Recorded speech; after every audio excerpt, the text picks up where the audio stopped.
बोलो राम। अब महाराज समझाते हैं कि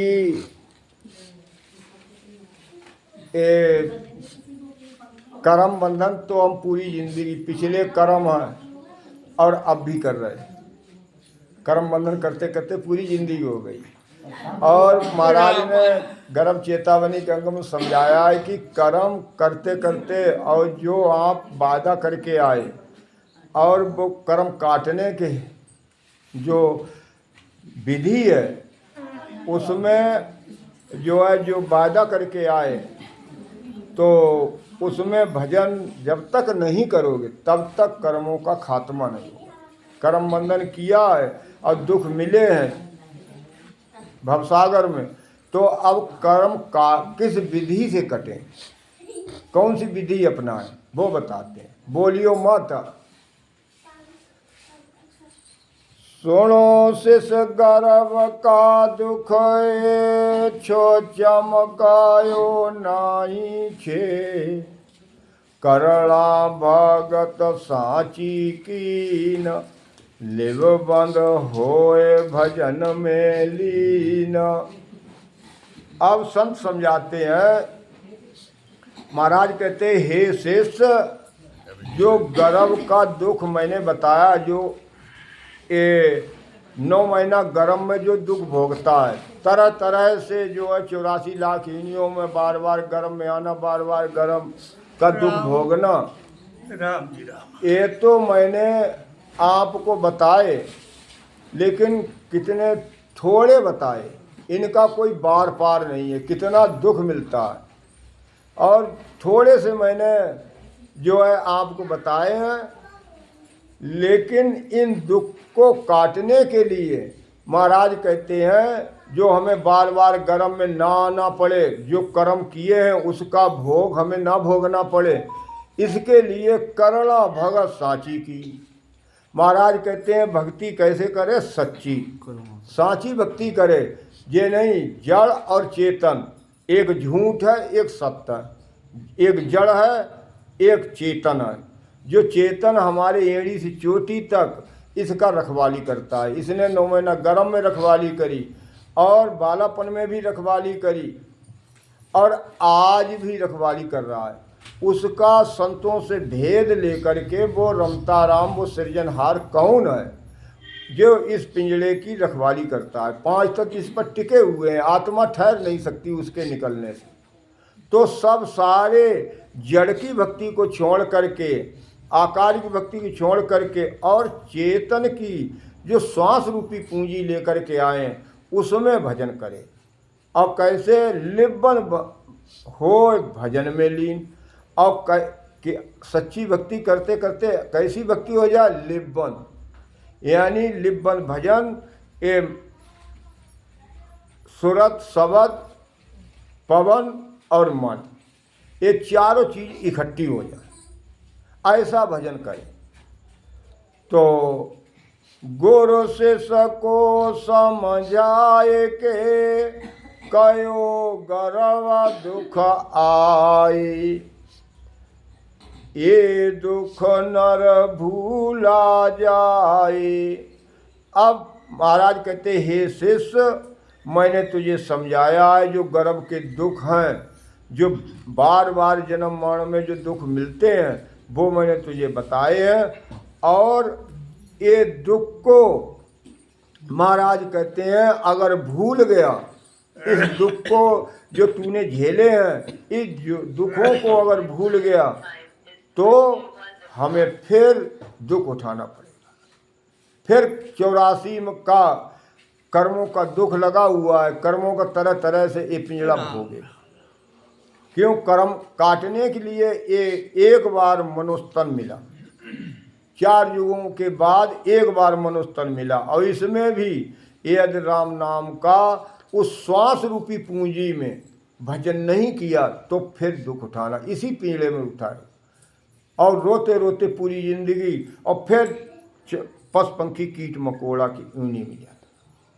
क्यों? देखो जितनी भी ऊनी है, ये 5 तत्विक काया क्यों हीरा जन्म कहते हैं।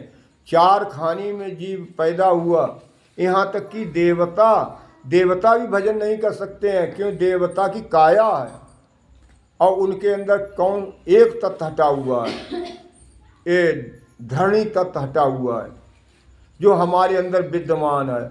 और जितने घोड़ा गधा भेड़ बकरी जितने पिंड में पैदा होते हैं, इनके अंदर एक तत्व हटा हुआ है, कौन सा? आकाश तत्व। इनमें समझ बूझ नहीं है, इसीलिए भजन कर्मों को नहीं काट सकते हैं।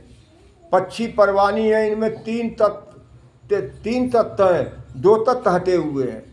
और जितने भी उसमझ खानी है, सुड़ी कीड़ा, जितने भी मकोड़ा हैं, इनके अंदर दो तत्व हैं, इनके अंदर तीन तत्व हटे हुए हैं। और देखो एक तत्व है, उसके जितने जल के जीव हैं और जितने जीवी वनस्पति हैं, इनके अंदर चार तत्व हटे हुए एक तत्व के हैं। इसीलिए 84 लाख योनियों में, चार खानियों में, ये 5 तत्व की काया ही भजन कर सकती है, कर्मों को काट सकती है। और वो आपने चेतन आत्मा अपने चेतन का सहारा नहीं लिया, पुरुष का सहारा नहीं लिया, तो फिर इसे इसी जन्म में दुख उठाएगा, क्यों? ये भोग योनि भी है, इसमें काटने की विधि है, इसीलिए हीरा जन्म कहते हैं। मार पड़सी सिर भारी, महाराज कहते हैं हे शिष्य ए दुख होय सोज मैं कहूँ विचारी। यानी यहाँ भी मार पड़ेगी, फिर 84 लाख योनियों में मार पड़ेगी, ये बार बार ये पीड़ा दुख भोगेगा। शिष्य वचन, ये दुख छूटे के गर्व कैसे नहीं आवे, सो गुर कहो उचार कौन औषध जड़ी खावे। अब महाराज कहते हैं, महाराज से शिष्य प्रश्न करता है कि महाराज ये दुख छूटे केम, ये दुख कैसे छूटेगा? जो हमें तरह तरह से जो कर्मों का दुख हम भोगते हैं, इस शरीर को तरह तरह से कर्म जो भोगते हैं, दुख मिलते हैं, ये दुख कैसे कटे और फिर गर्म में ना आए बार बार। सो गुरु कहो उचार कौन औषध जड़ी खावे, वो विधि बताओ मुझे, कौन सी औषधि खाए।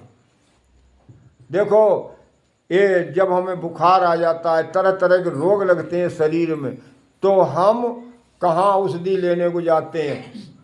चाहे वो अंग्रेजी हो, चाहे एलोपैथिक हो, चाहे अंग्रेजी हो, चाहे देसी हो, हम बाहर ढूंढ करके लाते हैं, बाहर डॉक्टर के पास जाते, तरह तरह से हम उस औषधि को इस्तेमाल करते हैं, तो शरीर का रोग खत्म होता है, वो रोग जो भी लगा है। लेकिन इन सब रोगों का जो जड़ी है वो कहाँ है?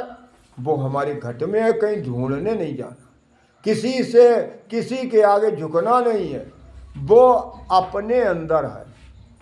इसीलिए वो औषधि कैसी है? जो भी उस औषधि का इस्तेमाल करेगा, महाराज कहते हैं सारे कर्म क्षय हो जाएंगे, ये शरीर निरोगी काया हो जाएगी। कर्मों का रोग लगा हुआ है।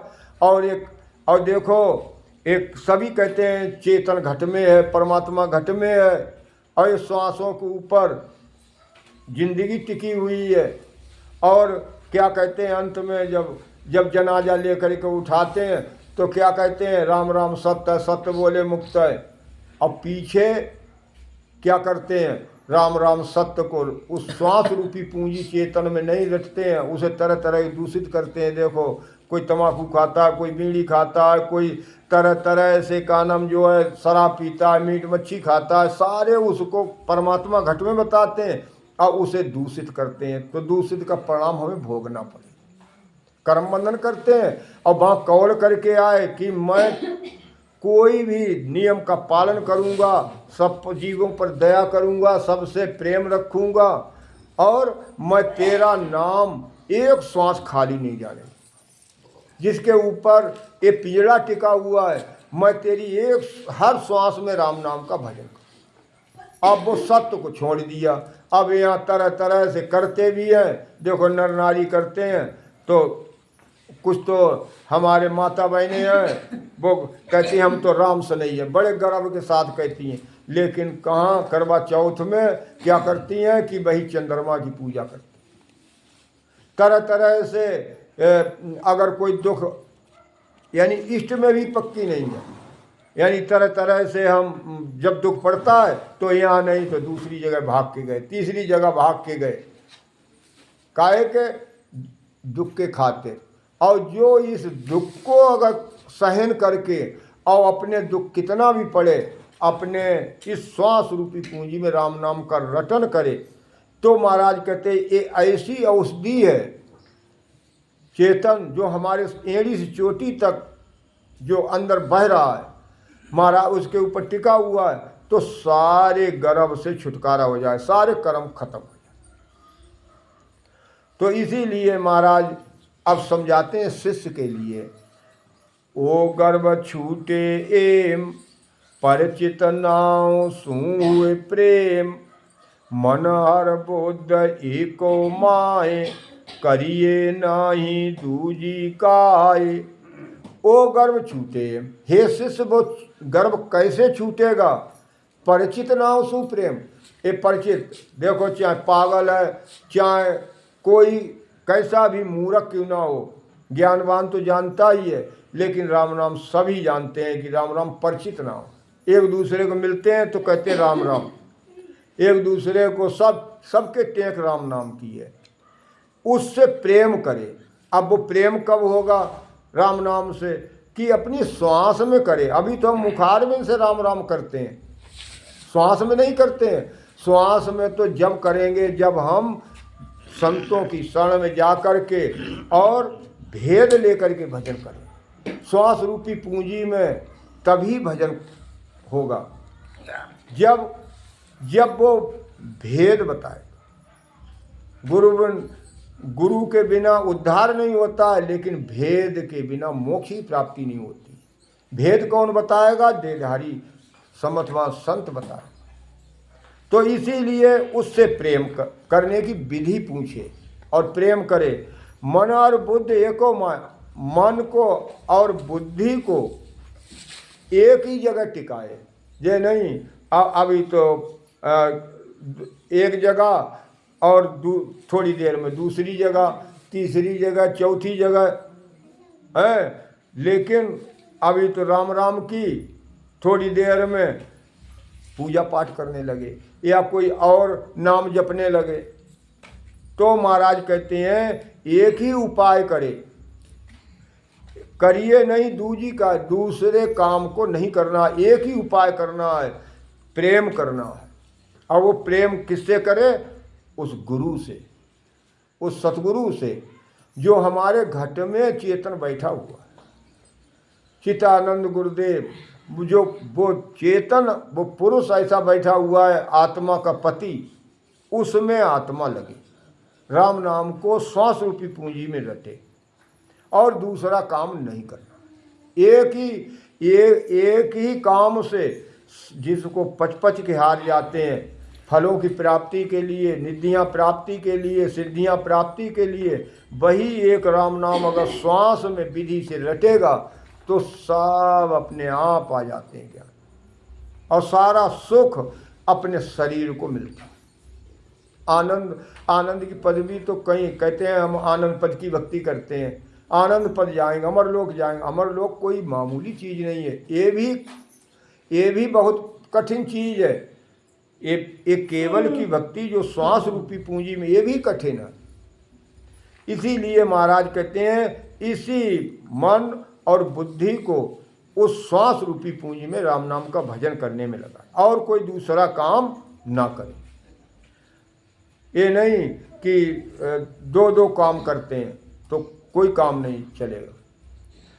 ऐसो पाच राखे आए, माने आन नाही कोय, आठ पहर होई काम, जूझे नाव मुखले धाम। अब एक कर्म कैसे कटेंगे कि ऐसो पच राखे, ऐसे अपने मन को, अपनी सारी इंद्रियों को सब कंट्रोल करके, और ऐसी कंट्रोल करे कि आन के ये मन आन की तरफ ना जाए, अपने के अलावा दूसरे की सेवा ना करे।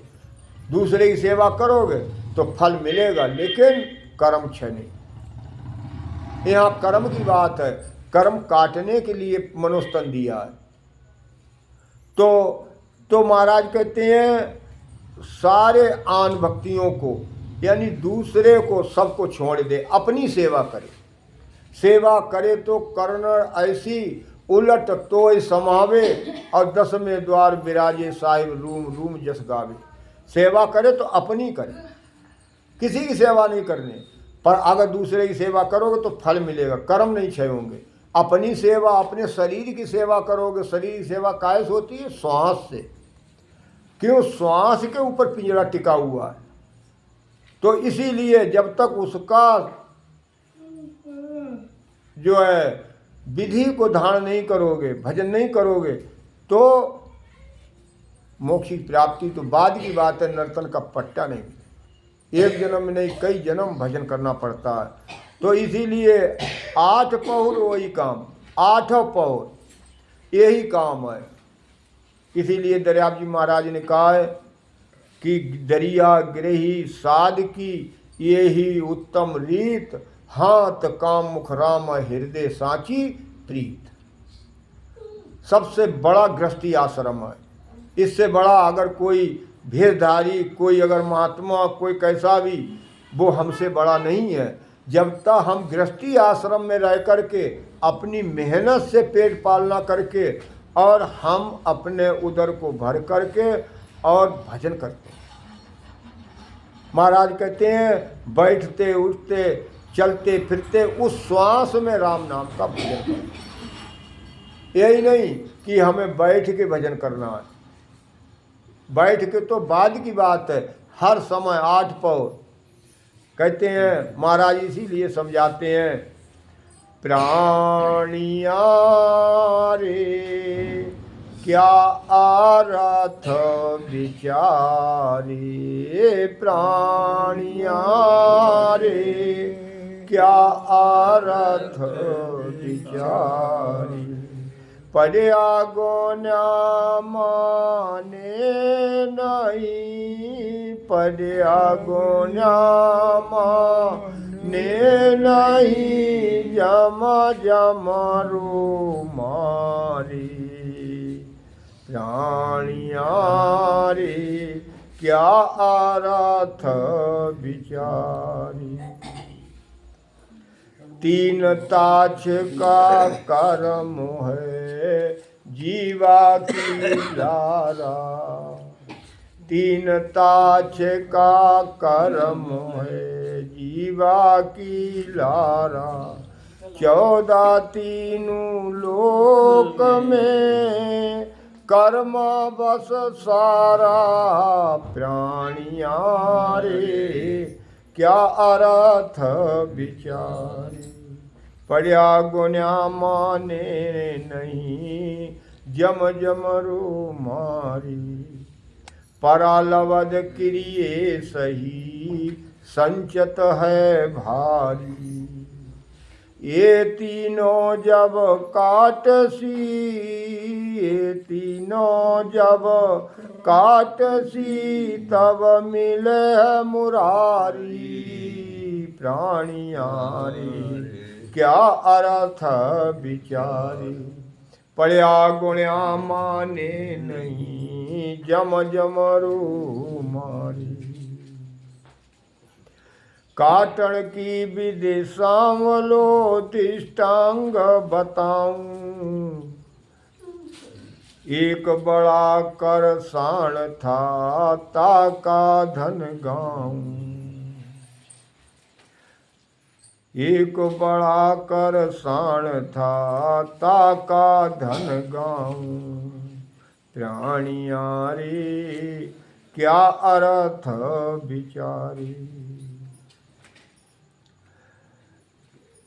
कि महाराज समझाते हैं कि पढ़िया गुड़िया माने नहीं, जम जमरू मारे। चाहे कितनी भी होशियारी दिखाए, ये रात दिन कंठस्थ कर ले, खूब यानी शास्त्रों को पढ़े, वाणी जी को पूरा कंठस्थ कर ले, रात दिन कुछ भी करे, कितनी भी होशियारी गुन जाए, लेकिन जब तक श्वास रूपी पूंजी में भजन नहीं करेगा तब तक एक कर्मों का दुख भोगना। कितनी होशियारी दिखाए रात दिन। महाराज कहते हैं रात दिन आप आरती कर्मनारत देव निरंजन आवागमन मिटे दुख भंजन।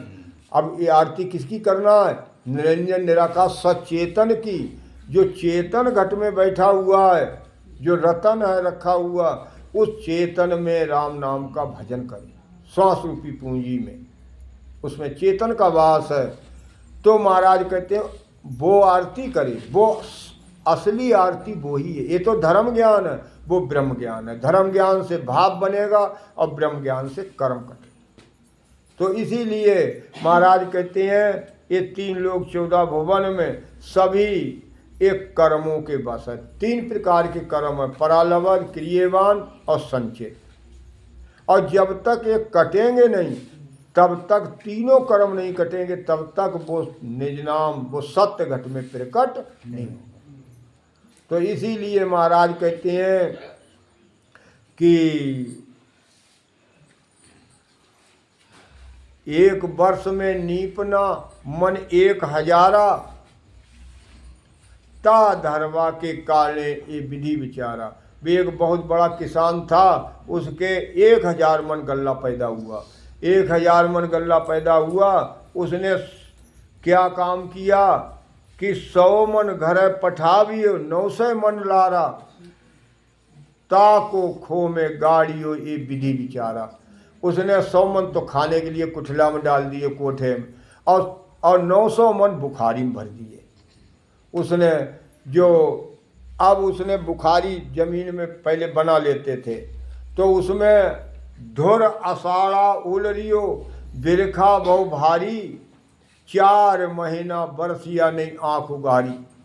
अब ये 4 महीना वो बरस, पूरे आषाढ़ सावन भादव कुंवर यानी खूब बारिश हुई 4 महीना। अब वो पानी उसमें बुखारे में टूट गया। तो महाराज कहते हैं कि धुर अषाढ़ा उलरियो बिरखा बहु भारी, यानी अब 4 महीना बसिया नहीं आँख, वो देखा ही नहीं बुखारा कि कैसा है कैसा नहीं। तो कहते हैं कि खो को खो में गल गयो, हल जुत ना पाया, और घर को घर में पीस के सुखा फुटाया। अब वो 100 मन था, वो तो घर में पीस के खा लिया सब, और वो गल गया 900 मन उसमें। अब वो देखा तो वो गला हुआ, अब वो खा के निकाल दिया। तो कहते हैं 1 कण नहीं निवरियो टोटा भलाया। अब 1 कण ना रहो उसके पास। तो इस विधि कर्म कटाव जो सुन पाडे। महाराज कहते हैं पंडित को समझाते हैं, क्यों ये पंडित ने हमारे लिए, ये अगर हम सत्य मार्ग में चलते भी हैं तब भी वो हमें भरमा देते हैं। ये जितने भी पंडित हैं, जोशी हैं, इन्होंने जितनी भी बाहर की भक्ति है सब बताते हैं, और उसी में हम उलझ गए। और जो घट में जो श्वास बह रही है, जिसके ऊपर पिंजड़ा टिका हुआ है, पंडित भी भूला हुआ, हमें भुला दिया।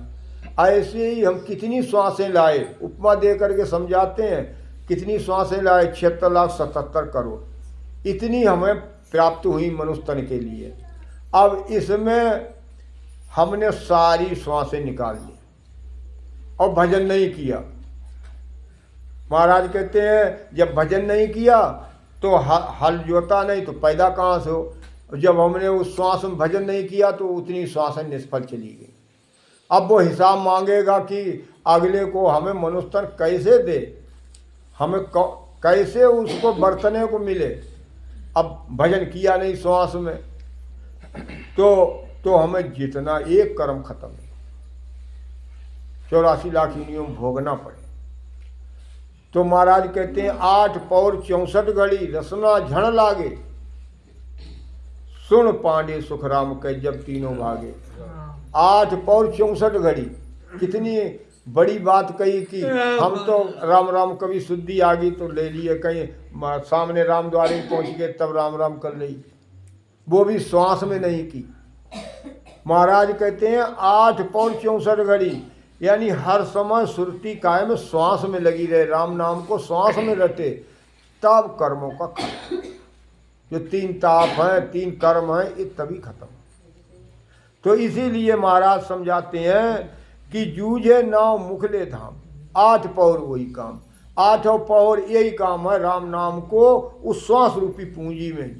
जब हमारी अंकित, हर श्वास अंकित होगी तो मनुष्यतन उसे देना पड़ेगा। इसीलिए कहते भी हैं कि संत सभी कहते हैं कि जो इस श्वास में भजन करेगा उसको नर का नर ही होगा। तो इसीलिए महाराज कहते हैं उसे कोई योनि में नहीं जाएगा, ना अकाल मृत्यु हो, ना का नाम जो है ये भूत प्रेत की योनि में जाए, ना स्वर्ग में जाए, वो नर का नर ही होगा। सिमरे एक सृजनहार, दूजा सर्व काने टार, लेवे नाम निर्गुण ए, गाले 5 तत बिन दे। अब महाराज कहते हैं कि वो कब मनुष्य तन मिलेगा। सिमरे एक सृजनहार, एक सृजनहार जिसने हमारे घट में 9 महीना गर्म में रक्षा करी। बैठ जाओ, जगह बहुत तेरी, इतक बैठ जाओ, इतक हट जाओ, बैठ जाओ, बाहर क्यों बैठती हो, इतक बैठो ना, मच्छर लगेंगे, इधर बैठो। तो कहते हैं कि सिमरे एक सृजनहार, एक सृजनहार जिसने हमारी 9 महीना गर्म में रक्षा करी। देखो चुपचाप बैठ जाओ, 2 महीने 3 महीने का बच्चा हो, धड़कन खत्म हो जाए, जच्चा भी मर जाएगा, अगर नहीं डॉक्टर के पास गए तो जच्चा भी मर जाएगा, बच्चा भी, एक भी नहीं बचे। इसीलिए उसने वहाँ भी रक्षा करी और उच्चेतन ने और यहाँ भी रक्षा की, और जाते जाते रक्षा करता है। दूजा सब काने टार, और दूसरे सबको छोड़ दे। एक ही विधि है, श्वास में भजन करे राम नाम का, और सबको छोड़ दे। और वो भी श्वास में कैसे भजन करे, लेवे नाम निर्गुण, ये निर्गुण भक्ति करे। देखो सुरगुण है एक निर्गुण। अब निर्गुण भक्ति ले, निर्गुण कैसे कि जो हम बोल रहे हैं, जो हम तरह तरह से गाते हैं, बजाते हैं, बोलते हैं, ये तो सुरगुण में बोलते हैं, ये तो माया रूप में बोलते हैं। लेकिन श्वास में हमें भजन करना चाहिए राम नाम का। जब श्वास में निर्गुण भक्ति करेंगे तो गाले 5 तत्व बिन दे। महाराज कहते हैं ये शरीर 5 तत्व से सहज वृत्ति में अलग। एक दिन हमें कुछ नहीं करना, हमें तो एक ही उपाय करना है, श्वास में भजन करना है। अब जब श्वास में भजन करेंगे तो एक दिन ये काया श्वास से अलग हो। क्यों? श्वास में 5 तत्व बसे हुए हैं। 5 तत्व काय के ऊपर टिके हुए? श्वास के ऊपर। श्वास निकल जाए मुर्दा, खत्म। तो इसीलिए राखे कसू कतार, लेवे नाव नित पत सार, खोज आत्मा में देव, लागी सांस सुवर्ण सेव। अब महाराज कहते हैं देखो, राखे एक सुनतार, एक से एक तार रखे कि श्वास में भजन करे राम नाम का, एक तार। महाराज कहते अखंड। और लेवे नाव नित प्रसार, अब वो राम नाम को श्वास में नित प्रति भजन करे। खोजे आत्मा में देव, अब कहाँ? इसी आत्मा में बुद्ध निरंजन निराकार सच चेतन बैठा हुआ है, इसी 5 तत्व के पिंजड़ा के अंदर। और उसमें जब बैठा हुआ है तो वो कायम बैठा हुआ है, लागी सांस सुमरण से, यानी श्वास में बैठा हुआ है। देखो आत्मा में परमात्मा है कौन? इसी 5 तत्व के पिंजड़े में एक काय के ऊपर टिकी हुई है, श्वास के ऊपर। अभी श्वास निकल जाए और हम श्वास में भजन ना करें और रात दिन फोटो की पूजा करें, रात दिन आकार बना करके पूजा करें, तो आकार ने हमारी रक्षा थोड़ी ही करी। हमारी 9 महीना गर्भ में उस चेतन ने रक्षा करी, उस श्वास ने रक्षा करी। और अब श्वास में ही सिमरण करे। तो इसीलिए महाराज कहते हैं जब श्वास में सिमरण करेगा तो सारे कर्म क्षय, नर्तन का पट्टा हासिल हो जाएगा। साजे बागत मारग जोग, भूले 3 14 भोग, आशा मेट रहे निराश, राखे दे जुग के पास। साजे भगत मार्ग जो, अब जो सजे कब, यानी ये भक्ति को साजे। और भक्ति सजने में कितनी परेशानी होती है। महाराज कहते हैं जब भक्ति कोई करता है तो देखो नींद भी छुच्छम ले, भोजन भी छुच्छम ले, और सारी चीज छुच्छम। जब तक ये भोजन छुच्छम नहीं करेगा भजन होगा ही नहीं, श्वास चलेगी ही नहीं। महाराज कहते हैं सब चीज छुच्छम, नींद भी छुच्छम। संतो जागत नींद न कीजिए, काल न खाए कल्प नहीं व्यावे, देह जरा नहीं छीजे। हैं अब पूरी जिंदगी सोने में ही गंवा देते हैं, दिन में तो सो में, रात में तो सो में। अब सोने से महाराज कहते हैं देह छींचती चली जाती, रोग लग जाएंगे इसमें। जैसे कोई बोरी झाड़ता है देखो बनिया, तो कहते हैं कि इसमें 2 किलो आटा कम हो गया, तो ये छींच जाएगी। तो इसीलिए महाराज कहते हैं ये जब मार्ग पर चले तो अपने देही को दुख दे, कसे इसे। जब लग कसे जन काया, तब लग आहार छुच्छम कर भाया। महाराज कहते आहार भी छुच्छम ले, नींद भी छुच्छम दे, जब तक काया को कसे। हम कहीं जाते हैं तो देखो कितना जाने के वक्त शीशा में देखते हैं, अगर हम भूल गए तब भी हम लौट के आते हैं और पूरे शरीर को देखते हैं कि हमारे कहीं कोई दाग धब्बा तो नहीं, पूरे आकार को देखते हैं। ऐसे ही हमें उस ज्ञान में कसर न रखे। महाराज कहते हैं कि आशा मेट रहे निराश। अब महाराज कहते हैं जो तीनों लोगों का सुख है सबको त्याग दे। अब ये नहीं कि आशा, कोई ज्ञान लेता है तो क्या कहते हैं हमारी बीमारी सही हो जाए, कि हमारी भैंसिया दूध धड़ी बद देने लगे। अगर एक वक्त टांग उठाए दे तो तुरंत फोन करें महाराज जी आज भैंसिया दूध ना दो, और जा ना कही आज हमने भजन ना करो, सिमरण ना करो, या ना कहेंगे कि आज हमने खाना, अगर खाना नहीं मिला और हम पहुंच गए कहीं, अगर या फ़ोन किया उन्होंने तो क्या कहेंगे, अरे महाराज जी आज तो बहुत ऐसे काम में का नाम जो है हम बिजी रहे कि हमारे जो है आज खाना नहीं मिला, दिन भर बहुत परेशान भये। अब जा कभी ना कही होगी है कि हमने आज जो है खाना नहीं खाया है, हमने आज भजन किया रात में या दिन भर।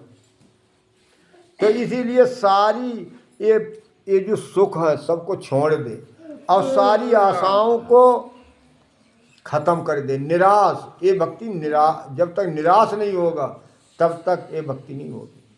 तो महाराज कहते राखे दे जुग के पास, दे जग में रहे, लेकिन किसी से अपनी बात को ना कहे, अपने निज मन में और ये सभी आशाओं को खत्म करके एक राम नाम का सेवन करे श्वास में।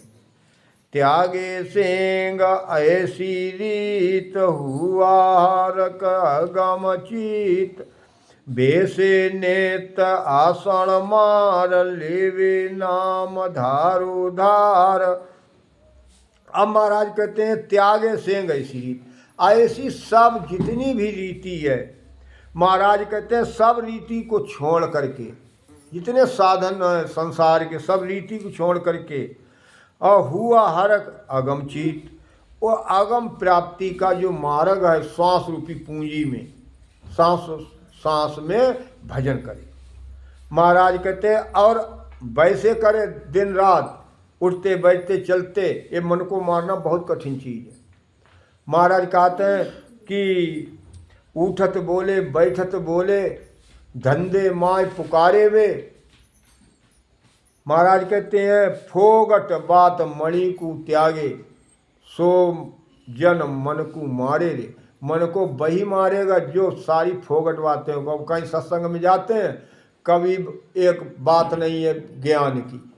हमारी आज खेती में इतना हमारा ऐसा हो गया, आज पूरी उन्होंने पूरी दिनचर्या पूरी जिंदगी बातें करी, लेकिन कभी सत्संग में किस लिए जाते हैं? तरह तरह से ध्यान लगा करके सत्संग सुने, फिर जब गुरु के पास बैठे तो ज्ञान की बात करें, किस किस तरीका से। तो इसीलिए महाराज कहते हैं आसन मार के और फिर भजन करे विधि से। महाराज कहते हैं लेवे ना धारोधार। अब धारोधार कहते हैं सांस सांस के लिए। सांस तो एक है, लेकिन अभी का नाम एक इंजन चल रहा है यहाँ, स्टार्ट करके देख लो, जब अंदर पानी नहीं जाएगा तो फट जाएगा। 5 मिनट लगेगा, 10 मिनट तब तक फट जाएगा, सब खील खील हो जाएगा। और अगर उसमें पानी गया भी और बाहर ना निकले तो थोड़ा और टाइम लेगा, फट तब भी जाएगा। इसीलिए हमें अंदर और बाहर, श्वास में जब अंदर जाएगी तभी बाहर निकलेगी, अंदर जाएगी नहीं तो बाहर क्यों निकलेगी। तो इसीलिए विधि से भजन करें। मन को घेर राखे माए, आठू पौर खस्ता जाए, दूजा ज्ञान बहुता होए, सब सुराए बिरचो जोए। अब महाराज कहते हैं मन को घेर राखे माए, ये मन को अपने अंदर घेरे। ये नहीं कि जो है अपने अंदर कैसे रखेगा, 8 पौर खस्ता जाए। महाराज कहते 8 पौर ये ऐसा मन को बस में करने के लिए। अब मन का वास किस में है? यहाँ संसार में कहते हैं एड़ी चोटी तक वास है काहे में? श्वास में। श्वास में एड़ी से चोटी तक पिंजरा टिका हुआ है। और चेतन मन, चेतन पुरुष है। ये शरीर मरता है, चेतन नहीं, चेतन तो निकल जाएगा, आत्म चेतन वो निकल जाएगा और ये शरीर खत्म हो जाए, तो चेतन मरता नहीं है। इसीलिए वो चेतन मन ही जन्म लेता है और चेतन मन ही निकलता है। तो उस श्वास में बसा हुआ है, तो उसको बस में करने की विधि बताते हैं कि उसमें 8 पौर खस्ता जा, 8 पौर श्वास में भजन करे धारोधार। दूजा ज्ञान बहुता हो और दूसरे ज्ञान सभी को छोड़ दे। जितने भी ज्ञान है, सब साधन है, सबको छोड़ दे। सबसु रहे भिक्षु जो है, सबसे का नाम जो है ये दूर रखे। श्वास के अलावा सब ज्ञानों को छोड़ दे। माने एक गुरु की आण, दूजी सर्व त्यागे बाण, ऐसो होए रहे लवलीन, दारु दुर्मोर बिरखा चीन। अब महाराज कहते माने एक गुरु की आण और एक गुरु की आण माने। गुरु कहाँ है? हमारे घट में। महाराज कहते हैं कि जिसने गर्भवास में बालापन में रक्षा करी, कहते भी हैं कि उन समय सो संग गुर और फेर चले अंत लार, और दूजी सब सुखराम के संगत सरल विचार। ये संगत है, सत्संग नहीं। सत्संग तो हमारे घट में है। वर्षा बरसे एक घड़ी, अरट फिरे 12 मास, और सत्संग की आधी घड़ी, और सिमरण बरस 50 वर्ष सिमरण करे और सत्य का संग अगर मिल जाए तो 1 घड़ी का सत्संग काफी। इसीलिए महाराज कहते हैं कि गुरु की आन को माने। गुरु का वास काय में? श्वास में। तो इसीलिए महाराज कहते हैं दूजी सर्व त्यागे बाण, और दूसरे सब साधनों को छोड़ दे। सब आदतों को, सबको एक गुरु से आज्ञा लेकर के, समर्थवान संत से, और श्वास में भजन करे। ऐसो हो रहे लवलीन, और ऐसा लवलीन रहे, यानी सब नियमों का पालन करते हुए। तो महाराज कहते दादर मोर बिरखाचीन, जैसे देखो दादर कहते हैं मेढक के लिए, और मोर देखो आवाज़ लगाते हैं, खूब रटन रटन लगाते हैं तो बरसात होती है कि महाराज कहते हैं कि इनको जब रटन लगाते हैं तो बारिश, कहते हैं कि बारिश आ गई। ऐसे ही महाराज कहते हैं हम जब रटन लगाएंगे तो एक दिन वो परमात्मा गुरु की प्राप्ति जरूर होगी, घट में वो प्रसन्न हो जाए और बरसात होने लगे। लेवे भेद गुरु के पास, खोजे पिंड छोड़े आस, काया साज ले अस्तान, चीने तात पांचू मान। अब महाराज कहते हैं कि लेवे भेद गुरु के पास, अब समर्थवान संत के पास जाकर के और इस भेद को धारण करे। काहे के राम राम तो सभी कहते हैं, लेकिन श्वास में भेद लेकर के तब भजन करे। खोजे पिंड छोड़े आस, सब आशाओं को छोड़ करके इसी पिंड में खोजे। इसी पिंड में गुरु बसा हुआ है, उसका गुरु जब समर्थवान संत मिलेगा, वो गुरु तुम्हारा वो वैद्य अपने घट में ही दवा बता देगा कि ऐसे भजन करो। गुरु देखो पिंड में वास करता है। श्वास कहाँ तक बहती है? नाभि तक जाती है, और वही श्वास ना आए तब खत्म, लीला समाप्त।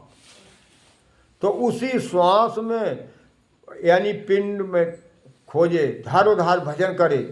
काया साज ले स्थान, और ये सब स्थानों को काया में देख करके चीन करके और 5 तत्व के अंदर उस सत्शब्द का अनुभव करे। इसी देह में चारे प्राण उल्टो माए, पूरब छोड़ पश्चिम जाए, खोले बंक को मुख जान, पीवे प्रेम बाघर जान। अब प्राणों को उल्टा चलाए,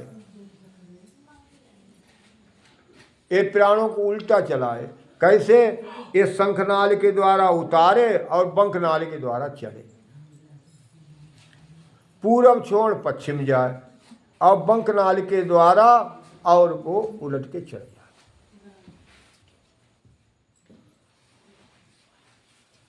छोड़े हर घर अवतार, जावे श्रेष्ठ पेले पार, सोऊं सांस ओऊं जान, काले शब्द न्यारो छाण। अब महाराज कहते हैं छोड़े हद घर अवतार, सारे अवतार और हद कहाँ तक है? त्रिकुटी तक। त्रिकुटी तक हद है, और त्रिकुटी बेहद में है। जहाँ लग पवन बहित है तहाँ तक लइए पिंड, और नाभि से और त्रिकुटी तक खंड। इन्हीं में सारे देवताओं का देखो, पिंड में किसका वास है? ये जितने जो 4 देवता हैं, ये चारों का वास है। ब्रह्मा विष्णु महेश और शेषावतार और 21 जो रीढ़ की गुड़ियाँ, उनमें सारे देवताओं को स्वर्ग का वास है। सबको छेदन करता हुआ महाराज कहते हैं कि हद को चूर करके और उससे पार जाए। तो सोऊं सांस ओऊं जान, महाराज कहते हैं सोऊं और ओऊं दोनों का अनुभव करे। सोऊं और ओऊं का दोनों का अनुभव करे कि आती जाती सांस। और जा तो सब कह देता है आती जाती, और फिर शंखनाल के द्वारा ऊपर क्यों खींच रहे? कहना तो सहज है, लेकिन सोऊं सांस को जाने की सोऊं सांस कौन है? एक गुरभाई थे और सत्संग हो रहा था पीलीभीत में। अब वो एक साहिबान कहने लगे, बोले कि सोऊं सांस अंदर जाती है और ओऊं सांस बाहर जाती है। अब वो उनसे लड़ मरे। एक हमारे गुरु भाई थे, अब वो लड़ मरे, वो बाँच रहे थे।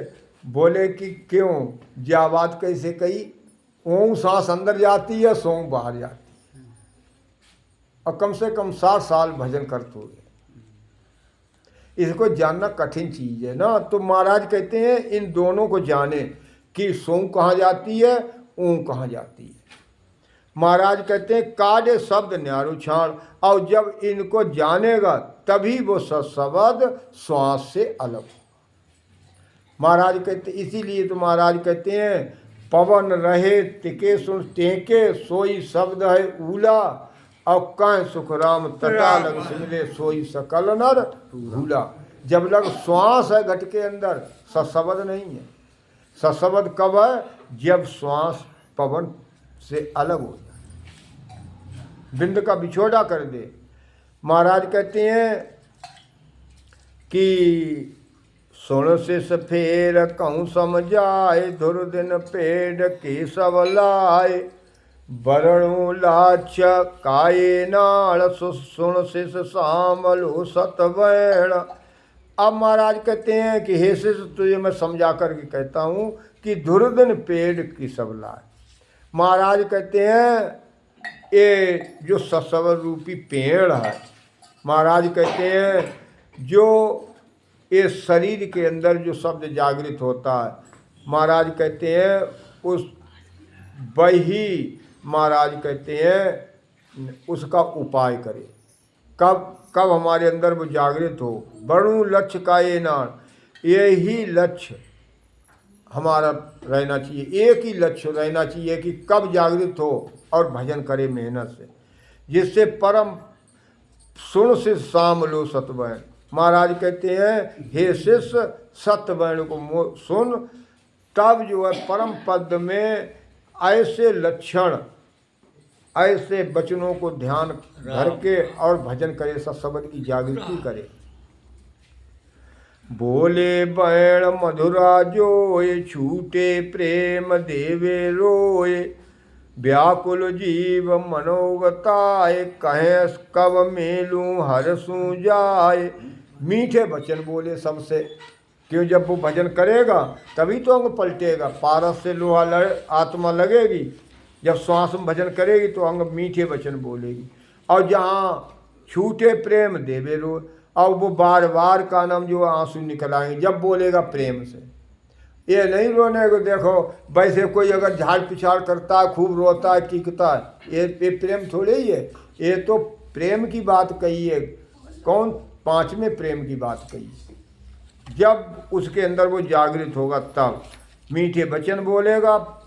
और व्याकुल जीव मनुगता, व्याकुल होगा कब मैं ये 5 तत्व से हमारा पिंजड़ा अलग हो, कब मर जाऊं मैं। ऐसो प्रेम लिया लीन, बैठे नाव सू कस कीन, लागे भक्त करना बंद, सांसा सूरत मन सू संद। इस तरह प्रेम से भजन करें। प्रेम कब है? प्रेम से भजन करने को क्या है? एक सांस में कोई भजन करेगा तो प्रेम थोड़े ही है। महाराज कहते हैं दोनों में भजन करे तब प्रेम है। महाराज कहते हैं तभी वो उलट के चढ़ेगा। जब तक सांस उस सांस में बराबर भजन नहीं करेगा तब तक वो प्रेम जागृत नहीं होगा। बैठे नाव सूकस की, महाराज कहते हैं, और इसको बढ़िया करके आसन लगा करके और इडग आसन से और नाव की रटन लगाए। नाव रटन का है, जैसे नाव सूखे में नहीं चलती है, पानी में चलती है, ऐसे ही राम नाम जब श्वास में रटेगा तब महाराज कहते हैं हम 5 तत्व से पिंजड़ा अलग हो। और वो सत्य घट में अब ऐसा बंद लगेगा। पहला बंद कौन लगता है? हमारे केवल ज्ञान में पहला बंद लगता है जालंधरी बंद। और जब जालंधरी बंद लगेगा तो वो झुक जाएगा। महाराज कहते हैं जैसे पेड़ के ऊपर अगर फूल आता है तो झुकता है, फल आता है और झुकता है। महाराज कहते हैं ऐसे ही हमारे जालंधरी बंद लगता है। सांसा सूरत मन सुसंद सांस मन और सूरत शब्द इनमें लगाए रखें।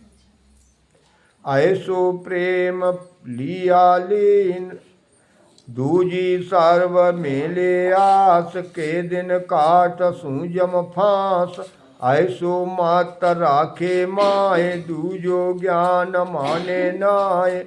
अब महाराज कहते हैं दूजी सर्व मेले आस, दूसरी आशाओं को सबको छोड़ दे, कोई आशा ना हो हमारे पास। और क्या एक ही आशा रहे, कब हमारे कर्म कट जाए, कब कर्म कटें। और ये यमराज को जो रोग लगा हुआ शरीर में, जिसको ये पीड़ा खा जाता है रोग, ये कर्म, वो कब कटेंगे। ऐसो मति बन जाए हमारी। और दूजो ज्ञान माने ना, सारे ज्ञानों को छोड़ दे। सुनावो हरि सुनाई दो, लाभो प्रसाद लाभो। कौन सुनावो? सुना दे रहे। सुना। जब तेरी डोली